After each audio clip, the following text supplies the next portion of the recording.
Radio मिर्ची presents एक पुरानी कहानी।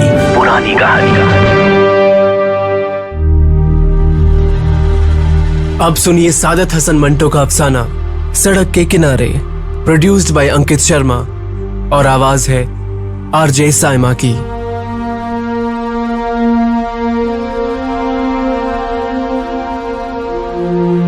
यही दिन थे। आसमान उसकी आंखों की तरह ऐसी ही नीला था जैसा कि आज है, धुला हुआ, निथरा हुआ, और धूप भी ऐसी ही गुनगुनी थी, सुहाने ख्वाबों की तरह। मिट्टी की बास भी ऐसी ही थी जैसे कि इस वक्त मेरे दिलो दिमाग में रच रही है।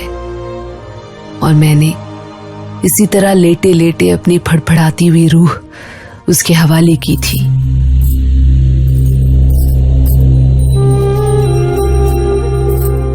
तुमने जो ये मुझे लम्हात अता किए हैं, यकीन जानो मेरी जिंदगी इससे खाली थी। जो खाली जगह तुमने मेरी हस्ती में आज भरी है, यकीन जानो मेरी जिंदगी इसके लिए शुक्रगुजार है। तुम मेरी जिंदगी में ना आती तो शायद ये मेरी जिंदगी अधूरी रहती। मेरी समझ में नहीं आता कि मैं तुमसे और क्या कहूं। मैं पूरा हो गया हूं, कुछ इस तरह कि मुझे अब तुम्हारी जरूरत नहीं रही। और वो चला गया, हमेशा के लिए चला गया। नहीं, बचाओ, मुझे मेरी आंखें रोईं, मेरा दिल रोया। मैंने उसकी मिन्नत समाजत की, उससे लाख मर्तबा पूछा, अब तुम्हें मेरी जरूरत क्यों नहीं रही? मुझे तुम्हारी जरूरत अपनी तमाम शिद्दतों के साथ अब है। उन लम्हात के बाद जिन्होंने बकौल तुम्हारी हस्ती की खाली जगह भरी है। उसने कहा, तुम्हारे वजूद के जिस जिस हिस्से को पूरा करने की जरूरत थी, ये लम्हात वो हिस्से चुन चुन कर मुझे देते रहे। अब कि मेरी हस्ती पूरी हो गई है, तुम्हारा और मेरा रिश्ता अब खुद ब खुद खत्म हो गया। किस कदर जालिमाना लफ्ज थे। मुझे ये पथराव बर्दाश्त ना हो सका। मैं चीख चीख कर रोने लगी।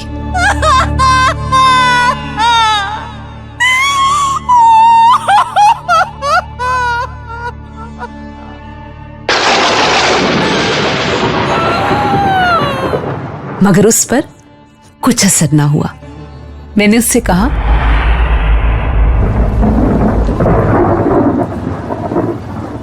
वो जर्रे जिनसे तुम्हारी हस्ती की तकमील हुई है, मेरे वजूद का एक हिस्सा थे। क्या उन जर्रों का मुझसे कोई रिश्ता नहीं? क्या मेरे वजूद का बकाया हिस्सा उन जर्रों से अपना नाता तोड़ सकता है? तुम पूरे हो गए, लेकिन मुझे अधूरा करके। क्या मैंने इसलिए तुम्हें अपना खुदा बनाया था?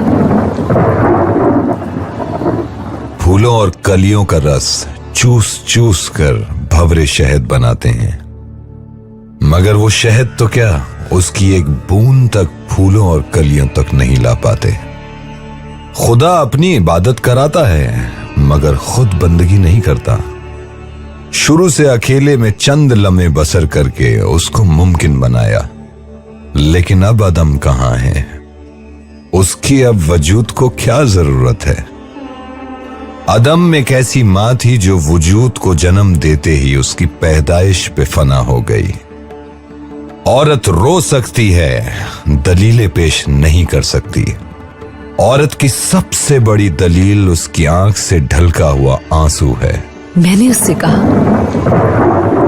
देखो, मैं रो रही हूं, मेरी आंखें आंसू बरसा रही हैं। तुम जा रहे हो तो जाओ, मगर मेरे कुछ आंसुओं को तो अपने रुमाल के कफन में लपेट कर साथ लेते जाओ।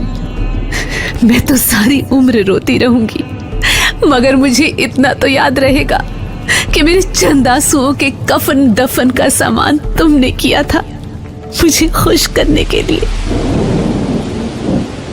मैं तुम्हें खुश कर चुका हूं, तुम्हें उस खुशी से मिला चुका हूं जिसके तुम ख्वाब ही देखा करती थी। क्या वो लुत्फ, वो लम्हात तुम्हारी बकाया जिंदगी का सहारा नहीं बन सकता?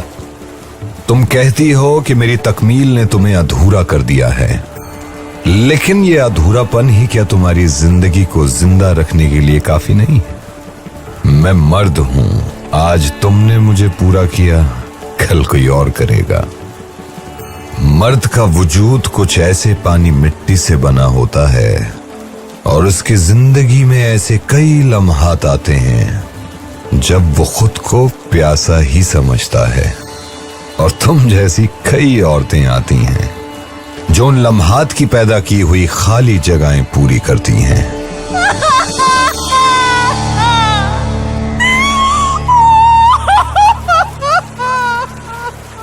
मैं रोती रही, झुंझलाती रही। मैंने सोचा वो चंद लम्हात अभी अभी मेरी मुट्ठी में थे। नहीं, मैं उन लम्हात की मुट्ठी में थी। मैंने क्यों खुद को उन लम्हात के हवाले किया? क्यों अपनी फड़फड़ाती रूह उनके मुंह खुले कफस में डाल दी? हाँ, एक मजा था, एक लुत्फ था, एक कैफ था, जरूर था। और ये उसकी और मेरे बीच की लड़ाई थी। लेकिन ये क्या कि उसका कोई नुकसान नहीं हुआ और मुझ में दरारें पड़ गईं। ये क्या कि वो अब मेरी जरूरत महसूस नहीं करता और मैं और भी शिद्दत से उसकी जरूरत महसूस करती हूँ। वो ताकतवर बन गया है, मैं कमजोर हो गई हूँ। ये क्या कि आसमान पर दो बादल एक दूसरे की बाहों में हो, एक रो रो कर बह जाए, दूसरा बिजली बनकर कौंधे, लपके, बरसे, सिमटे और गायब हो जाए। ये किसका कानून है? आसमानों का या जमीनों का या इनके बनाने वालों का? मैं सोचती रही, झुंझलाती रही। दो रूहों का सिमटकर एक हो जाना और एक होकर और फैल जाना, क्या ये सब शायरी है? नहीं, दो रूहें तो सिमटकर उस नन्हे से नुक्ते पर पहुंचती हैं जो फैलकर कायनात बनता है। लेकिन इस कायनात में क्यों एक रूह घायल छोड़ दी जाती है? क्या इस कसूर पर कि उसने दूसरी रूह को उस नन्हे से नुक्ते तक पहुंचने में मदद दी थी? ये कैसी कायनात है?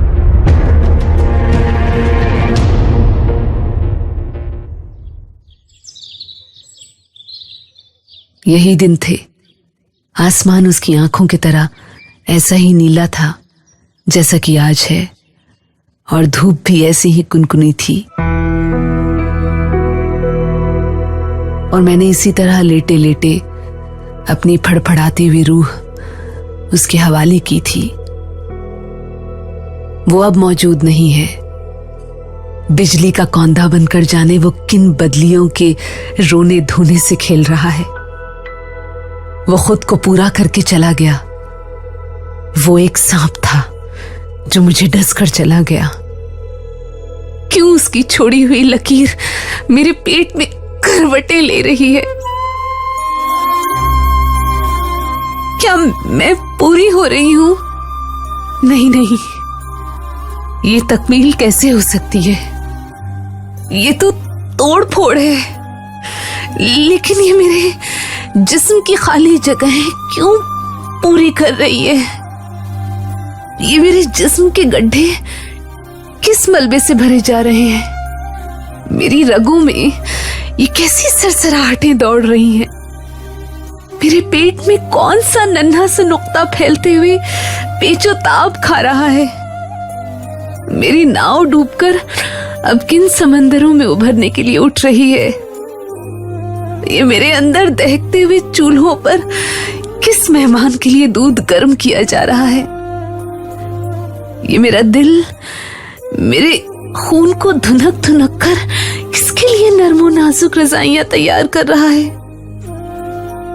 ये मेरा दिमाग मेरे ख्यालात के रंग बिरंगे धागों से किसके लिए नन्ही मुन्नी पोशाकें बुन रहा है? मेरा रंग किसके लिए निखर रहा है? मेरे अंग अंग और रोम रोम में फंसी हुई हिचकियां लोरियों में क्यों तब्दील हो रही हैं?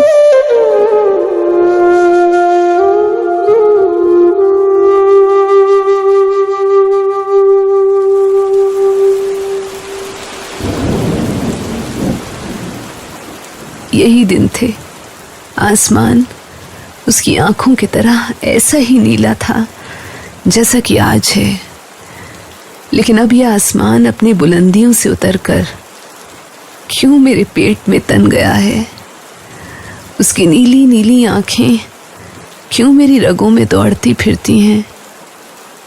मेरी छातियों की गोलाइयों में मस्जिदों के मेहराबों ऐसी पाकी क्यों आ रही है। नहीं नहीं, ये तकदीस नहीं। मैं इन मेहराबों को ढा दूंगी।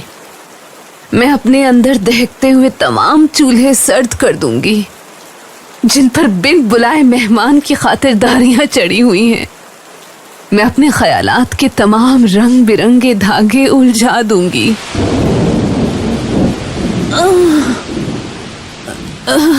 यही दिन थे।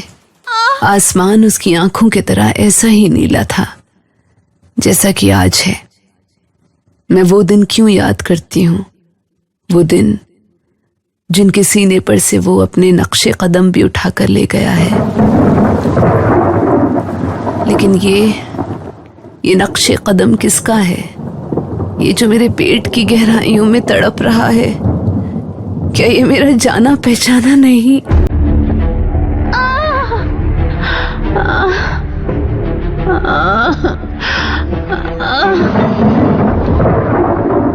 मैं इसे खुरच दूंगी, इसे मिटा दूंगी। ये नक्शे कदम नहीं, रसौली है, फोड़ा है, बहुत खौफनाक फोड़ा। लेकिन मुझे ये क्यों महसूस हो रहा है कि ये तो फाहा है। फाहा है तो किस जख्म का? उस जख्म का जो वो मुझे लगाकर चला गया था।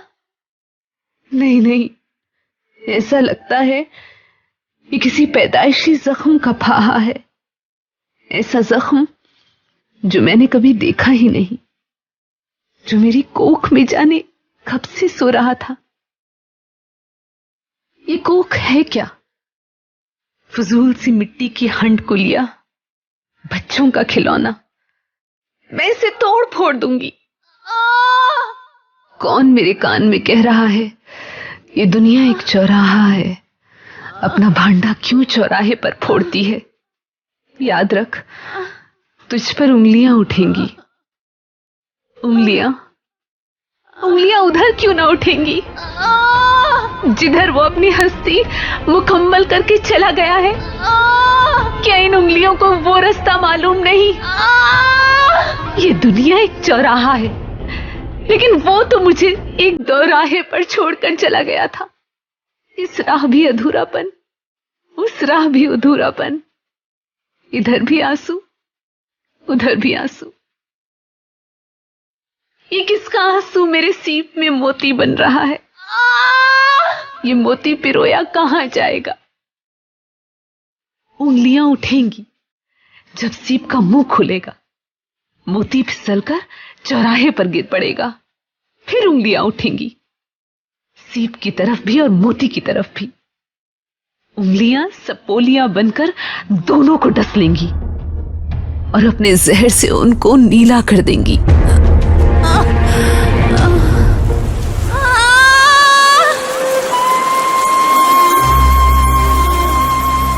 आसमान उसकी आंखों की तरह ऐसा ही नीला था जैसा कि आज है। आसमान गिर क्यों नहीं पड़ता? वो कौन से सतून हैं जो आसमान को थामे हुए हैं? उस दिन जो जलजला आया था, क्या वो इन सतूनों की बुनियादें हिला देने के लिए काफी नहीं था? ये क्यों अब तक उसी तरह तना हुआ है? मेरी रूह पसीने में गर्क है, उसका रोम रोम खुला हुआ है। चारों तरफ आग दहक रही है, मेरे अंदर कुठाली में सोना पिघल रहा है। धोंकनियां चल रही हैं, शोले भड़क रहे हैं, आतिशफिशा पहाड़ के लावे की तरह सोना पिघल रहा है।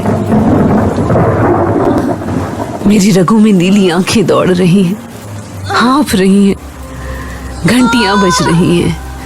कोई आ रहा है, कोई आ रहा है। बंद कर दो किवाड़, बंद कर दो।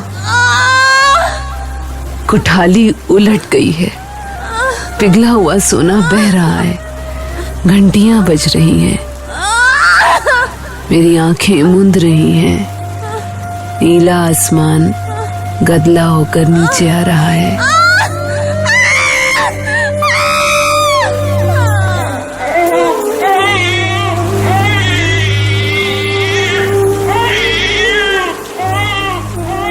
ये किसके रोने की आवाज है? इसे चुप कराओ।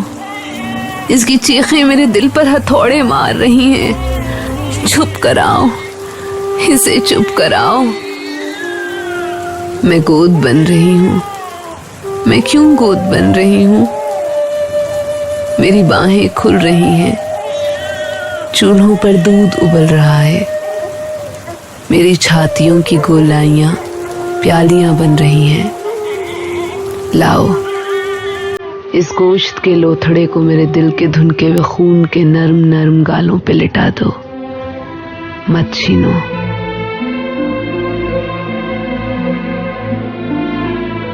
मत छीनो इसे। मुझसे जुदा ना करो। खुदा के लिए मुझसे जुदा ना करो। उंगलियां उंगलियां उठने दो। उंगलियां, मुझे कोई परवाह नहीं। ये दुनिया चौराहा है। फूट जाने दो मेरी जिंदगी के तमाम भांडे। मेरी जिंदगी तबाह हो जाएगी। हो जाने दो तबाह। मुझे मेरा गोश्त वापस दे दो। मेरी रूह का ये टुकड़ा मुझसे मत छीनो। ये बड़ा कीमती है। ये गौहर है जो मुझे उन चंद लम्हात ने अता किया है।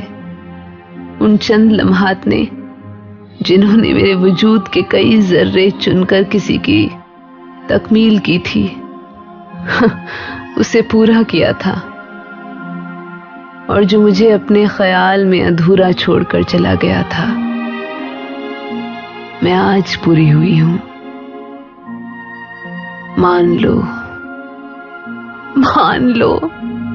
मेरे पेट के खला से पूछो, मेरी दूध भरी छातियों से पूछो, उन लोरियों से पूछो जो मेरे अंग अंग और रोम रोम में तमाम हिचकियां सुलाकर जाग रही हैं। उन झूलनों से पूछो जो मेरे बाजुओं में डल रहे हैं। मेरे चेहरे की जर्दियों से पूछो जो गोश्त के इस लोथड़े के गालों को अपनी तमाम सुर्खियां चुसाती रही हैं।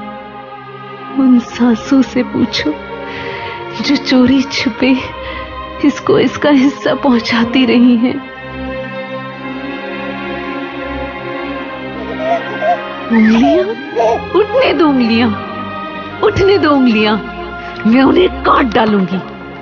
शोर मचेगा तो मैं वह काटी हुई उंगलियां उठाकर अपने कानों में ठूस लूंगी। मैं गूंगी हो जाऊंगी, बहरी हो जाऊंगी, अंधी हो जाऊंगी। मेरा गोश्त मेरे इशारे समझ लिया करेगा। मैं इसे टटोल टटोल कर पहचान लिया करूंगी। मत छीनो इसे, मत छीनो। ये मेरी कोख की मांग का सिंदूर है, मेरी ममता के माथे की बिंदिया है, मेरे गुनाह का कड़वा फल है। लोग इस पर थू थू करेंगे, मैं चाट लूंगी, सब थूकी। देखो, मैं हाथ जोड़ती हूँ, पांव पड़ती हूँ। मेरे भरे हुए दूध के बर्तन औंधे न करो। मेरे दिल के धुनके हुए खून के नर्म नर्म गालों में आग न लगाओ। मेरी बाहों के झूलनों की रस्सियां न तोड़ो। मेरे कानों को उन गीतों से महरूम न करो जो इसके रोने में मुझे सुनाई देते हैं। मत छीनो, मत छीनो। मुझसे जुदा न करो। खुदा के लिए मुझे इससे जुदा न करो। नहीं, नहीं।